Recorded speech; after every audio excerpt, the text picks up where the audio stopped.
sister-in-law made me keep a secret, and it totally ruined my marriage. Is it secret? Is it safe? My husband and I have gone through a few things in our 4 years together, but for the most part, we've had a really good and solid relationship. Our problems mostly stem from outside influences, as they usually do. For the sake of this story, here are the names for relevant people. John, my husband. Natalie, my husband's sister.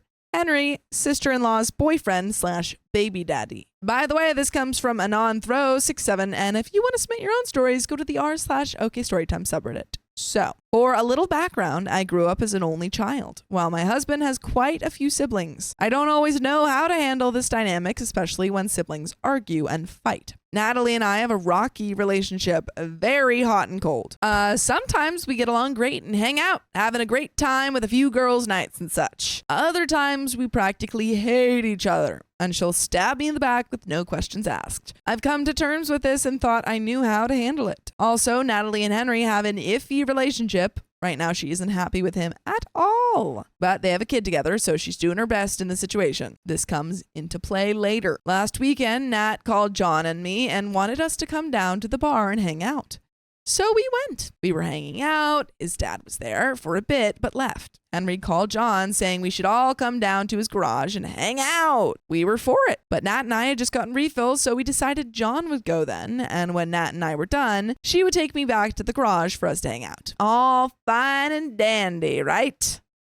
Wrong. This is where things took a turn for the worst. Now, in the past, when Nat and I have had girls' nights alone at the bar, there is this guy, Oscar, who will come around and try to flirt with us. Typically, he focuses on Nat, which is fine by me. She is her own person to make her own decisions. Usually, he comes over, shares some laughs, and everyone leaves. I figured tonight would be much the same when he approached us after John left. We ended up kind of merging with Oscar's group when I wanted to play some pool. Oscar kept flirting, only this time he was trying to flirt with me too. And we all kept drinking. Everything was fine until it was time for the bar to close. Nat was adamant that she did not want to go home yet. Let me stop right here to emphasize the fact that Nat had become my ride when John left. One of the people in Oscar's group suggested we all head back to their house and hang out in their garage. Elite hangout spot.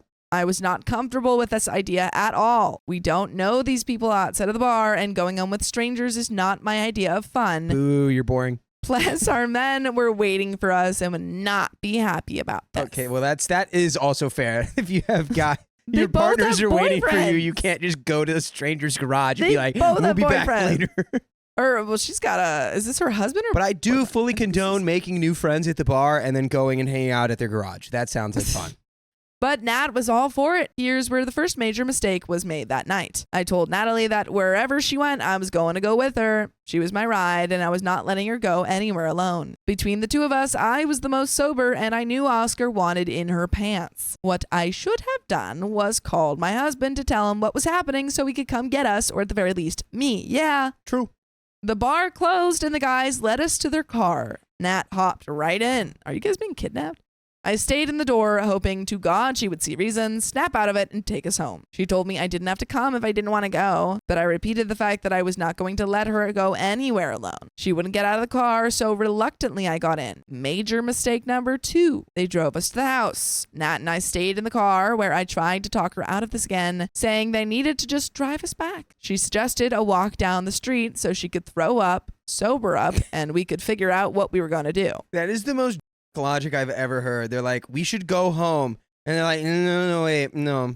I'm going to go throw up over there, and then I'll be ready to make a plan. It's like, no, dude, you're not in planning mode. You're in go home and go to sleep mode. That's what we did. She threw up. I walked us back, and I told them they needed to take us back to the bar so we could go home. We both agreed this was a really stupid thing to have done, and it would never happen again. She wouldn't leave, though, without Oscar. So I made him get in the car so we could go. Unfortunately, he sat in the back with me and was getting super handsy, trying to kiss me. I said no and pushed him to his side. But I don't know what she saw or remembers about that ride. Man, you got to give that guy the people's elbow. Yeah.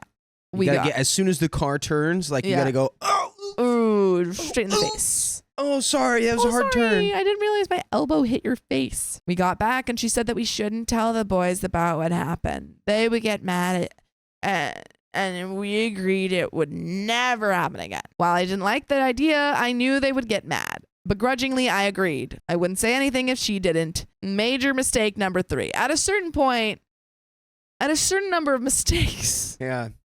you're a little bit the a-hole here. She is the thing. She's making girl decisions. They are both.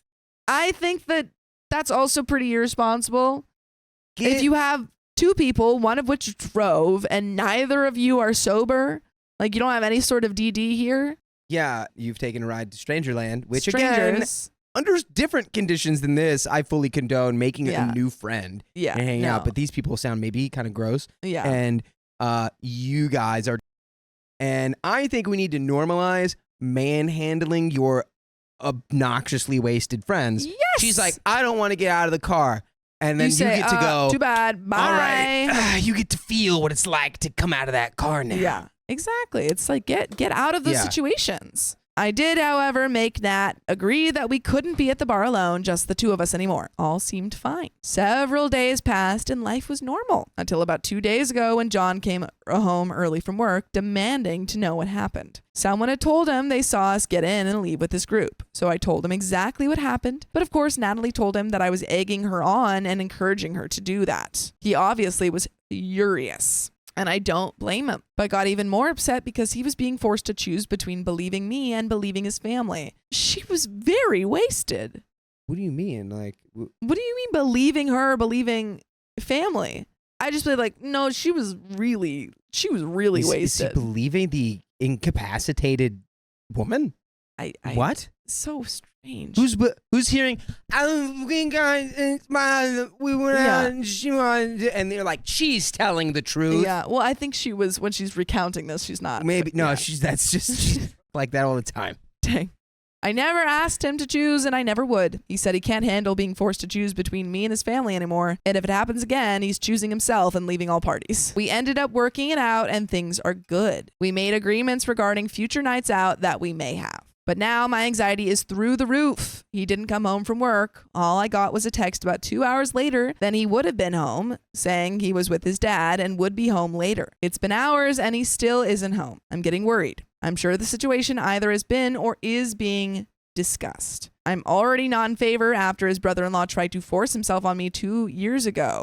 What? Why? Whoa. We need to get out of... I'm sorry, did he not defend you after that happened? Need new friends. And a new partner. I got blamed because I shouldn't have been there in the first place, even though we live 50 feet apart and we're all having a fire in the backyard. But whatever, let bygones be bygones. No! I feel like OP has this kind of normalized sense because this not only happened with the brother-in-law, but it also happened with Oscar, where they like tried to kiss her or something and she was like, no. And then she feels like, oh, she like did something wrong. It's like, no. Normalize palm strikes to the nasal bridge. It's like these people are not good people. And if your partner is not standing up for you or the people around you are not standing up for you, then you need to get them out of your life. But I can't handle this drama. I just want to live our lives. I don't know what to do. I don't know how to make this easier for John. I don't know how to handle the seesaw with his sister. It seems with his sisters, this hot and cold relationship is pretty normal, but I'm not a sister. I'm just the woman he married. So it always comes out worse for me. I'm just the woman he married. Yeah, it's like I'm just his wife. Yeah. It's so good. OP's like, oh, I don't get any say because I'm just his wife. I can't come between him and his family. Right. As the Lord has dictated, I got no skin in the game here. It's clearly putting a strain on him, and I don't want that. Sometimes I think it would just be easier for him if I left. But at the same time, if it ever happens, I want us to part because we felt it was what was best, not because of outside influence like this. It's not outside influence. It's your partner. It's your partner's reactions. Like almost all problems are caused by some sort of outside influence, and it's how you and your partner react to those. It's true. And I'm putting myself in that guy's shoes right now, though, and if my wife did go out to a stranger's house and caused all this stuff, I would be very much like, why didn't you just call me? Like, Yeah, I would be annoyed, sure, but if she was like, there was this guy, Yeah. I wouldn't be like, and that's also your fault. Yeah, exactly. I would be like, all I'd be right, like, hey, next time, let's find that guy. Yeah, But like I think my take would be like, oh my god, like please, like next time just call me in the situation because I don't want you to put yourself, like I don't want you to be put in a dangerous situation. Call me. It's your fault that guy tried to kiss you. Right. No. Call me. No. She didn't even want to go, but she felt like, and that was another. She also wanted to protect I the sister. can't get her out of the car. Exactly. She didn't want to put her sister in. That's where you were wrong, though, OP. Yeah. Because you could have grabbed that arm and yanked. Yeah. And she would have come out of that car. Yeah. I feel like the fact that your husband isn't listening. Your brother husband? No, your husband isn't listening to the fact that, or I hope you explain this. His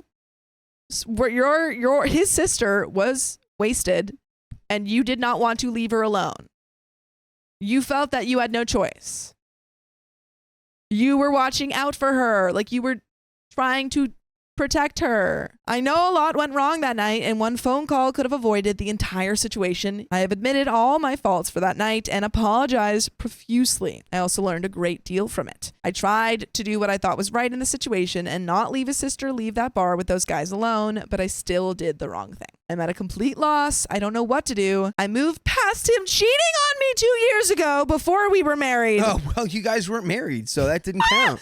He doesn't Clearly. know that I know. Wait, what? He doesn't know that I know, but I do. God. I forgave him and moved past it. You can't move past something that you never talked about. I actually can't. I can't. Your with husband this. sucks. I can't with this. Your husband. I can't. Why did you marry a man who cheated on you and never owned up to it?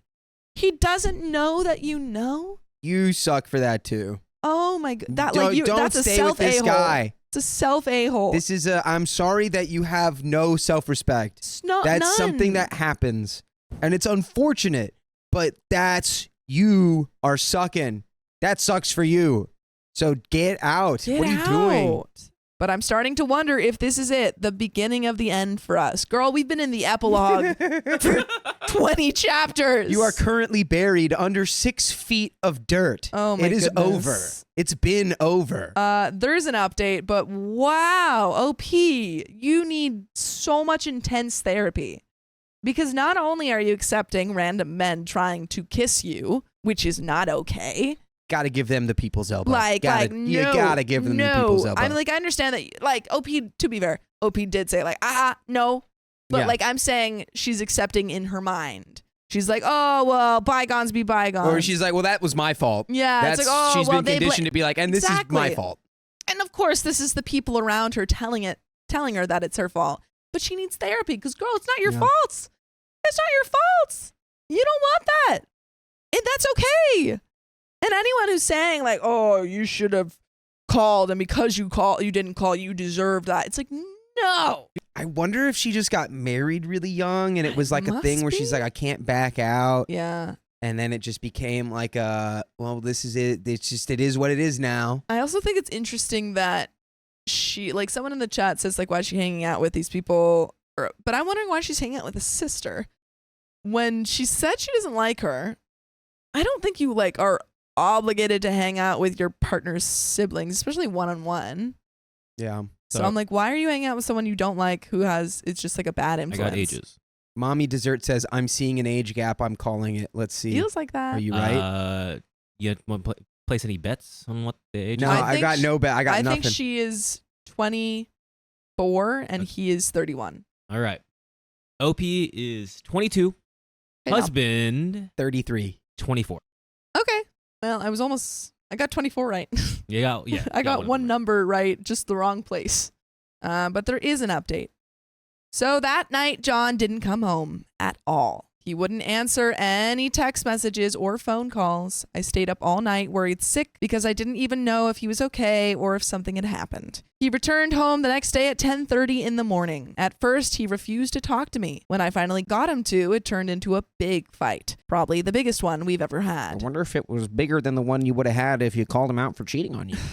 Sorry, it's really sticking with me. It's huge. That's crazy. For her to say like, oh yeah, I forgave him. Right. He doesn't know. You never spoke about it. That's impossible. That's not how that works. This is what I've discovered happened that night he was missing. John was at the bar with Natalie, his father, and his other older sister, Amanda. Natalie told everyone that what happened was all my idea, that she was so wasted she didn't know what was happening, and she basically went along for the ride because I was encouraging her. Amanda said Natalie has always spun stories to make herself look like the good guy, and that she could see through the lies and BS in her story, so she asked me my side, which I really appreciated. John's father also encouraged him to get a divorce. He told John that he was better and deserved better than me. John also started going off about if I knew Oscar was told to stay away, why was I talking to him? Which had me really confused because I had no idea what he was talking about. Apparently, the first time Oscar approached Natalie and me almost a year ago, his dad was not happy about it at all. It was just friendly, getting to know a person's small talk. But I guess John's dad didn't see it that way. After Nat and I left, apparently he pulled Oscar to the side and told him to stay away. Which, thinking about it now, makes sense that Oscar never approached us unless we were alone at the bar. But I didn't know about this altercation. Hindsight is 20/20, I suppose. John also threw the situation with his brother-in-law back at me, using it as a strike against my record. And to be honest, that seriously hurt me. I told him what his brother-in-law tried to do to me. I told everyone what he tried to do, but John said that he wasn't there, so he doesn't know what or who to believe about the events of the night.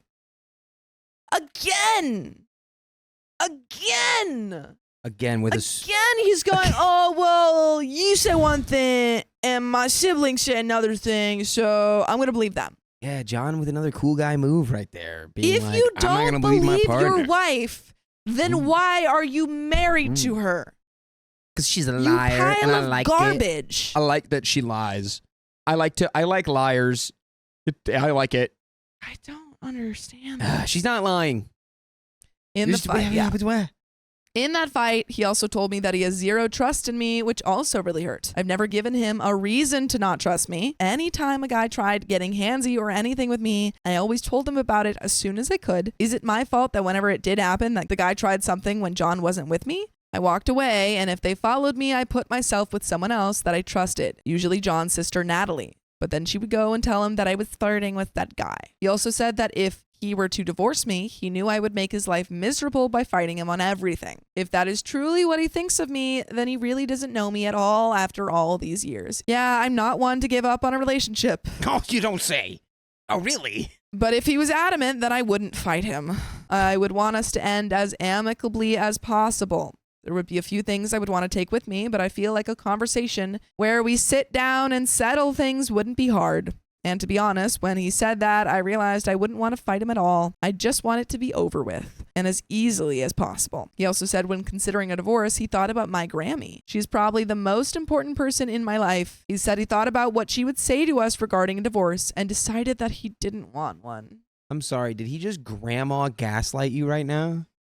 Who is this guy? Did he learn this at a class? I'm really, really worried that if he doesn't divorce her, she won't ever divorce him. Divorce this guy. I really hope that all of the comments in here are like, OP, please, girl, please get yourself out of the situation. Ugh. You deserve better than this. It's been several weeks. Everything is fine. No, it's not. Honestly, it's like the fight never happened at all. It's not. You even put it in there. You wrote it as everything is ... fine. No, it's not. You put the ...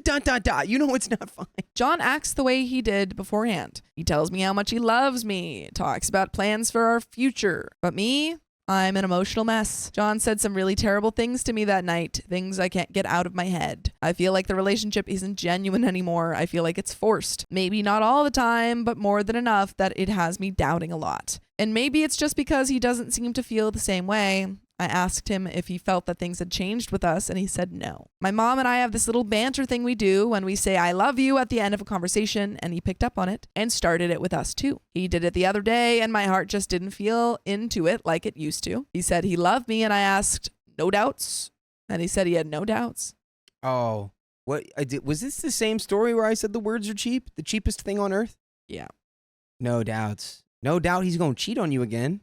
But how can he tell me he loves me with no doubts after he told me he doesn't trust me at all? I've been dealing with probably the worst depression I've had to date for almost a year now. I've told him multiple times I really want to see a therapist, please. Not to be medicated, but for help. Surprise, surprise, John is violently against me seeing a therapist. In fact, he got really mad when I told him the doctor at my last appointment gave me a list of mental health professionals in our area for me to look into. He told me I'm not mental and I don't need to see anyone. If I need to talk, I can talk to him because he's isolating you. Don't talk to a therapist because they'll tell you that you should break up with me. Don't talk to anyone else in your life because they'll tell you you need to break up with me. Mm-hmm.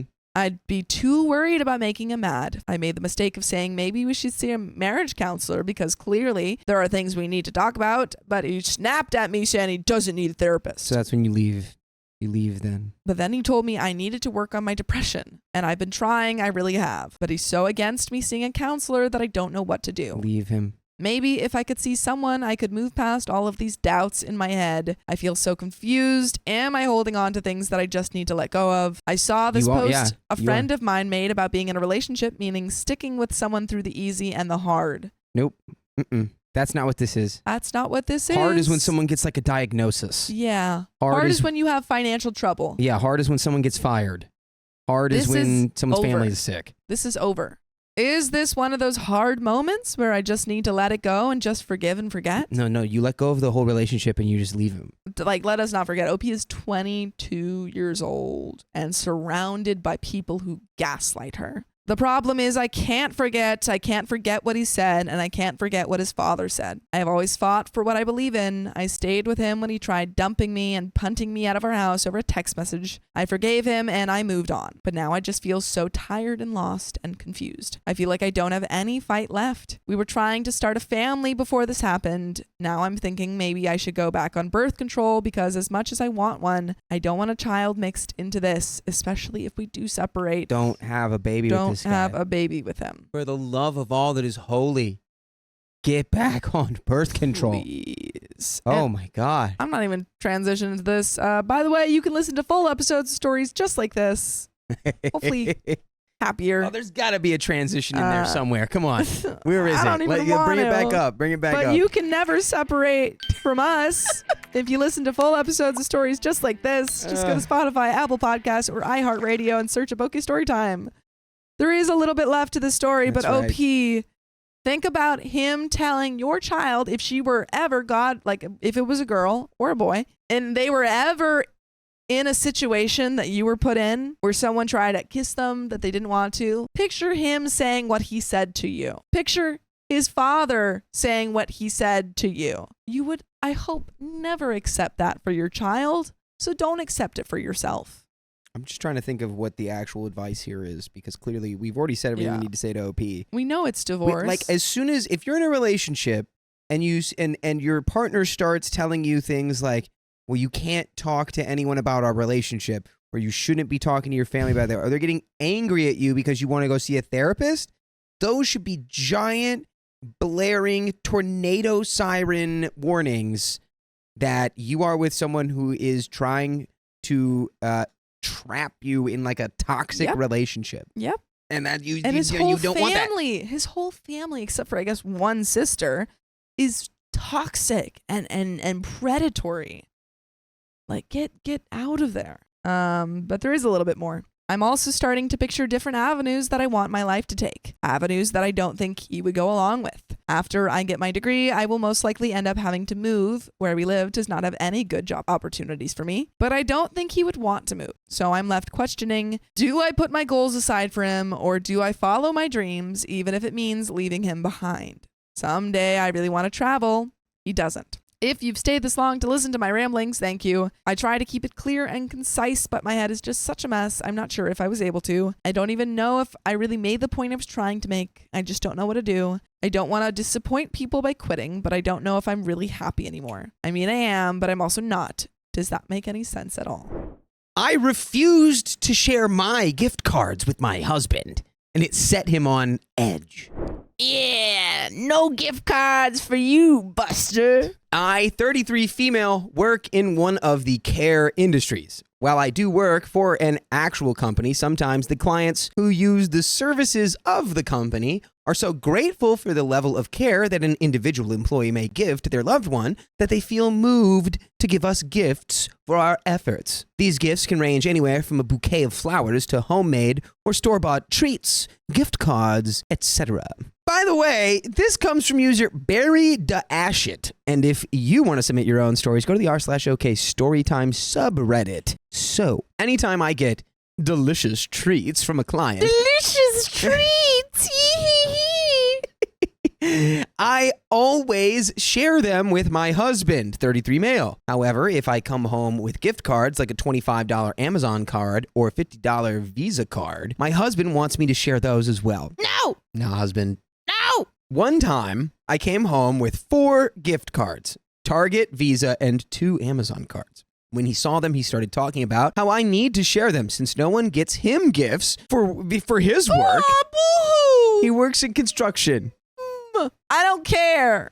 He moped about it, and I do love him. He works hard. And I gave him one of my Amazon gift cards and insisted on keeping the other ones for myself since these are gifts from clients I work with for the care of their loved ones. Recently, I've been given gift cards again, and when he saw them, he asked what I planned on getting with them. So I told him, and the items I plan on getting will be strictly for me, and he scoffed at that. He started complaining again about why I should share or get something that benefits both of us. We went back and forth for a bit. I reminded him that I always spend my own money for things that benefit us both or that we can both enjoy, and that when I use these gift cards, I always get something I can't always afford with my own money. He kept insisting that I share. He brought up the fact that it wasn't fair that even though I shared an Amazon gift card with him before, he ended up with nothing because Amazon messed up his order and he never received his item, but he got a refund. Then use the money.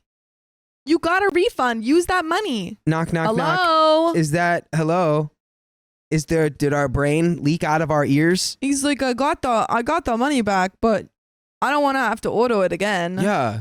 I told him that was not my fault at all. And at that point, I got really annoyed and told him to leave me alone. He made a comment about me not being raised to share. I'm an only child. Oh my goodness. Ooh, you have awakened the defensive gene.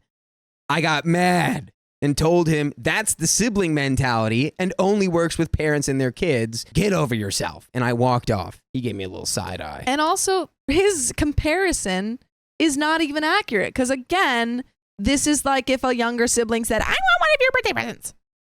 Even a parent would be like, no. I kind of feel bad about it all, but honestly, I just want my gift to be mine. I work with a new set of clients every few months, so this is a frequent occurrence. Is there a better way I can respond or handle it better in the future? And there's some extra context. We are not exactly well off, but bills are always paid and our fridge is always full. We can afford to treat ourselves once a month, and we always treat ourselves together, or we don't leave each other out. But if we want to get ourselves something really nice, like a set of weights or a nail art / care kit, then it is a sacrifice the other one does not benefit from. So we put purchases like that on the back burner for a while. We have gifted each other just because in the past as well. Exactly. Like, this proves it. She's still getting him gifts. Again, she's still sharing all of the treats that she gets. She already bought him something with the Amazon gift card. It's just the fact that he's insisting that she share her gifts. For more context, we are 50-50 in the sense that he covers a set of bills and I cover a set of bills. Not that we both take money from our accounts and put it together for all bills. We honestly live paycheck to paycheck and make just enough to have all our needs covered. Any wants instead of needs, we both discuss with each other, but we rarely, and I mean rarely, stop each other from getting something we want. There's another edit here. The $50 Visa thing is a very rare occurrence. I've only gotten one once. I'm only getting maybe 1 or 2 gift cards every 6 months to a year. Oh, that's even more so like a birthday gift. Right. That's even more so like a gift. It's not like these are coming in once a week. Yeah. Which I didn't think they were. It didn't sound like that, but like now we have confirmation that they aren't. Yeah. Not anywhere near monthly. The last time I got 4 gift cards was in February of this year, and only 2 of them were the $25 Amazon cards. One of them I gave to my husband. The other 2 I kept were $10 at Target and $10 at Starbucks. It's been 9 months since I last got a gift, and this time I only got 2. What we got into it about is one $25 Amazon gift card. The other one is Starbucks, and he hates Starbucks and doesn't even care about that one. And there are comments. I don't know. Girl, you guys are fighting over a $25 gift card? But she's already given him a gift card, to be clear, has just confirmed that these aren't regular occurrences, has gotten a couple over the course of a year. Like Bug says, I feel like that changes things because he's living poor and sees her living lavishly. I don't think she's living lavishly. I think she bought a nail kit and maybe another thing. It's a couple of gift cards every 4 or 5 months. Yeah, like I don't think she's at all living lavishly. I think she's gotten maybe 4 gift cards over the course of a year, and gave him one because he asked, and now he's demanding more of them. Like that doesn't compute to me. Comments. Please be nice. Comments. Comment 1, stop showing him the dang gift cards. Reply, yes, please stop showing him already. He clearly can't handle it. It's okay to want to enjoy the gifts that are meant for you. Lie to your husband. OP says. Lie to him.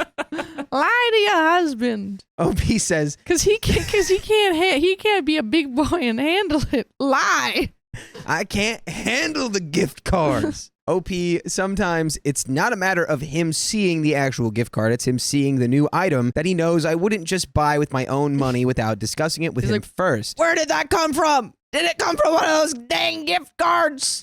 Money is tight, but not overwhelmingly so. And because of that, we both always give each other heads up when we decide to get something we want and not something we need for survival. Last month, a new Spider-Man game came out and I straight told him I would get it for him and he can go ahead and get it because I know it's something that will bring him joy. He will do the same for me. Comment 2 says, do you have to buy him a gift on your birthday too? Yeesh. That's what it sounds like. Does he get jealous when he doesn't get to blow out the candles? That's what I said. That's what I said. Hey, those are my jokes. I made those jokes. Stop making my jokes. At least I made them first. There's an update. Woo. Let's get into it. Woo. Okay. I didn't think any financial details were relevant to a situation about gift cards, so I'll clarify that. My husband works in construction, and I work in a care industry that is not medical. Ooh, in fact, in the field I work in, it is customary in the U.S. to give gifts to the workers during a designated appreciation week. Are you a teacher? Or during Christmas holidays. Is this, yeah, so people are saying childcare? I don't know. So I only get gifts twice a year, more than 6 months apart usually, but the most gift cards I've ever gotten was 4. But the value of those gift cards don't usually amount to more than maybe $50. The rest are usually skincare gifts or food items. Which she shares. Right, which she shares. The one time I got a $50 gift card, we went to an expensive restaurant with it. Yeah, so that's a shared experience. Again, she's sharing all of these. He just wants her to give him everything. For the record, my husband and I do not celebrate birthdays and holidays. What? Oh, well, I guess this, if you're living, paycheck to paycheck. And this is a mutual decision between both of us. We have no children. We consider ourselves 50-50, but it goes like this. My husband makes more than I do. He takes on all utility bills, including internet and cell phone, health insurance, car insurance. I inherited a house that needs repairs. There's no mortgage, but there is a home repair loan I pay monthly, and I pay the car note for a car I purchased. Since the home belongs to me, I choose the responsibility of saving for property taxes. After we're done paying our bills with our own separate accounts, we usually have a few $100s left in our individual accounts. We put that together and use that to buy groceries, bath, and home essentials. We treat ourselves once a month. We share almost every interest and hobby. So say if one person wants to go into the comic book store as a treat, we both walk out with comics. If one wants to buy a video game, that's cool because we're both gamers. Or we take a drive to the beach, go see a movie, go out to dinner, etc. Let's go to the beach. We're not rich, but we can afford to get takeout twice a week. We try not to. We treat each other and gift each other when we can. I'm fortunate enough to have clothes given to me by family members that happen to shop at expensive department stores. The clothes are nice, barely worn, or will even still have tags on them. I actually love this since my family's very fashionable and only gives me good stuff. Nice. Yeah. I actually love this because... I actually love getting free clothes that's designer. Yeah. Crazy. What? No. OP... You're the a-hole for loving that. Freak. Who are you? Who are you? My name is Crazy? OP. I like free stuff that looks good. I have absolutely no problem with this. What? You freak! Burn the witch! You weirdo. Ugh. Gross. Anytime I find clothes that have touched another person, I just throw it away. It's trash to me. I wear can't- my shirts one day, I throw them away. I have 15 copies of everything I wear. I'm definitely not wearing anything secondhand right now. Not my whole outfit. Mm. Ooh. Since I get clothes for free, I often buy my husband clothes, especially since he wears them out faster. He would take clothes from others if he could, but there are no men in his family or mine his size. We're not perfect, but we honestly don't argue. Any disagreements we have, we can either talk it out or agree that it's not serious enough to get too deep into. I recently got a couple of Starbucks. Okay, just really pause really quick. Just have to say this. Yeah. If you and your husband are getting testy over $25, which at this point, I don't really know if it's the money or if it's the principle behind it. The principal? I'm leaning towards I principle. think it's the principal. But like, if you're being given like a bunch of designer clothes that are in good condition, like, flip that. If your family's giving you designer, well, I think she wants to wear them. sell the designer. I think she wants to wear them. You don't have to sell all of it. But if you're paycheck to paycheck, that's a great source of extra income right there. I don't want to like assume their finances, but it does feel like they're not quite paycheck to paycheck. Just saying, if we're in a place where it's like, grr, I wish I had more money for stuff.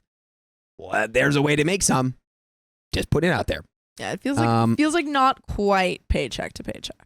I recently got a couple of gift cards because of the holiday season. One is a $5 gift card for Starbucks and the other is $25 at Amazon. I brought up that I may have a package showing up soon because I wanted to buy something for myself from Amazon, and he suggested we should share that card and get something for both of us. I disagreed and we said some not so nice things to each other. The actual update, here we go. Yay. I read all of the comments from the previous post. And while I appreciate your concern, I am in no way being financially mistreated or given the short end of any sticks. We both share the burden of living and are doing fine. I asked him about why he got miffed at me wanting to use the $125 Amazon gift card I was gifted for myself, and he admitted he hoped I would get something for the house since the kitchen is lacking some equipment. He knows $25 isn't much, but he could make something nice cheaper. He then told me I don't have to do that. And by the way, you have to listen to full episodes with stories just like this on Spotify, iHeartRadio, Apple Podcasts, wherever you listen to podcasts. Search OK Storytime, and there you will find over 2,000 episodes to listen to, and you have to. You've got to listen to me. It's the rules. Listen to me. It's the rule. If you don't listen to OK Storytime, consequences. No, okay, no. I mean, well, the slow creep of entropy will come for us all one day. But not today, though. It is not this day. No. What do we say to the god of Not today. Not today. Yeah. That guy lived. First sort of brav. I'm not getting into that. Okay. We have a little bit of story left. Let's get into it. I asked him why he brought up me being an only child. He said, I don't know. I guess I just am used to having to share and all that with my sisters, but I guess that's different. I reminded him we share everything except makeup and clippers, and reminded him it's not my fault my mom couldn't have more of me, just like it's not his fault his family had to stretch resources, and comparing our childhoods isn't going to cut it in any of our situations. I told him I wanted to get a polygel nail kit so I could do my own nails again. I lost my old stuff in a fire. He said, I do like when your nails are done. I'm just picturing him like, I don't know. I always had to share with my sisters, but I guess you're not my sister. She's like, well, I'm going to buy a nail kit. Okay. And I'm going to get my nails done. He's like, I do like when your nails are done. I do think your nails look nice. I think they look pretty. Okay. Ay. This is how the story ends is about Yeah. to make your brain melt. Oh, no. Here we go. Oh, no. So- No, it's good. Okay. But it's like, what did we just talk about for 20 minutes? I told him I wanted to get a polygel nail kit so I could do my own nails again. And he said, I do like when your nails are done. Then we went out for a nice breakfast. So yeah, I'm keeping my darn gift card. The end. Thank you and good night. And that's the end of that story.